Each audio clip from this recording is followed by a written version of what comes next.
உயரமும் உன்னதமும் சிங்காசனத்தில் வீற்றிருக்கும் சேனைகளின் கர்த்தராகிய ராஜாவை என் கண்கள் காணட்டும்.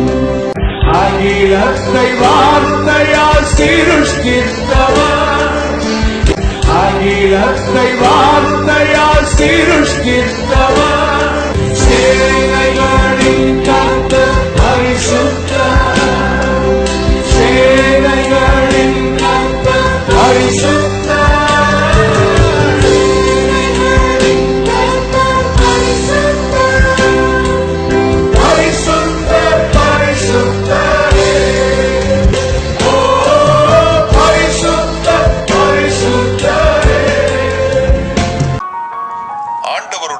சிங்காசனத்திலிருந்து மின்னல்களும் இடிமுழக்கங்களும் சத்தங்களும் புறப்பட்டன. தேவனுடைய 7 ஆவிகளாகிய 7 அக்கினி தீபங்கள் சிங்காசனத்திற்கு முன்பாக எரிந்து கொண்டிருந்தன. சிங்காசனத்திற்கு முன்பாக பளிங்குக்கு ஒப்பான கண்ணாடி கடல் காணப்பட்டது. சிங்காசனத்தை சுற்றிலும் 4 ஜீவன்கள் இருந்தன. முதலாம் ஜீவன் சிங்கத்திற்கு ஒப்பாகவும், 2ஆம் ஜீவன் காளைக்கு ஒப்பாகவும், 3ஆம் ஜீவன் மனுஷ முகத்திற்கு ஒப்பாகவும், 4ஆம் ஜீவன் கழுகுக்கு ஒப்பாகவும் இருந்தன. ஒவ்வொன்றும் 6 செட்டைகளை உடையதாய் முன்புறத்திலும் பின்புறத்திலும் கண்களால் நிறைந்திருந்தன. எசேக்கியேல் 10வது அதிகாரம் 20வது வசனம் இந்த ஜீவன்கள் கேருபீன்கள் என்பதை உறுதிப்படுத்துகின்றது. இந்த 4 ஜீவன்களும் கர்த்தாவே நீர் பரிசுத்தர் பரிசுத்தர் பரிசுத்தர் என்று ஓய்வில்லாமல் போற்றிக் கொண்டிருந்தன.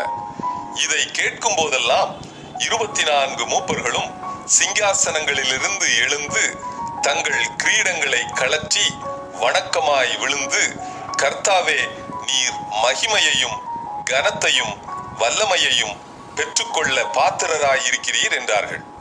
24 மூப்பர்களும் 4 ஜீவன்களும் தேவனை துதிபாடி மகிழ்கின்றனர், தொழுது கொள்கின்றனர்.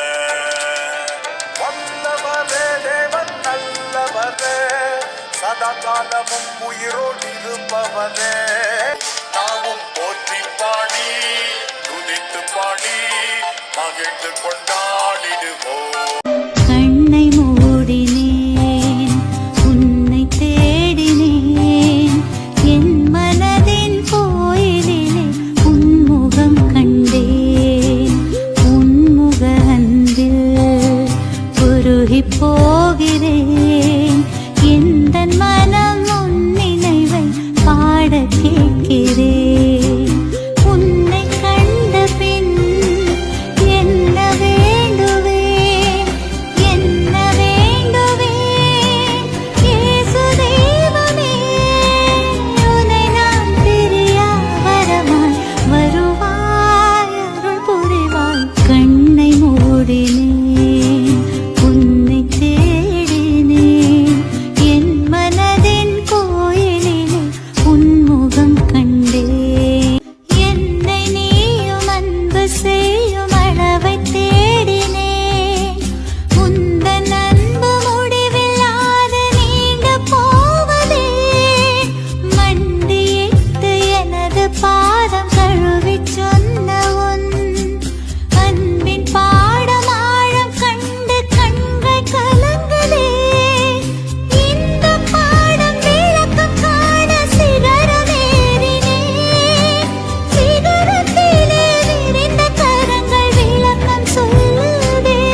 உங்களுடைய ஸ்தோத்திரத்தினால என்ன பெருகுமாமா?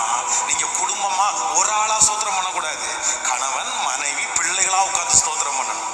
ஒரு விஷயம் வந்து எங்களுடைய சொந்தத்துல ஒரு நபரை வந்து ஒரு மேடையில வந்து எங்க அம்மா காலையில 4 மணிக்கு எந்திரிச்சாங்கன்னா நான் வீட்டை விட்டு 7:30 மணிக்கு கிளம்புற வரைக்கும் எங்க அம்மா ஜெபம் எல்லாம் பெருசா தெரியாது.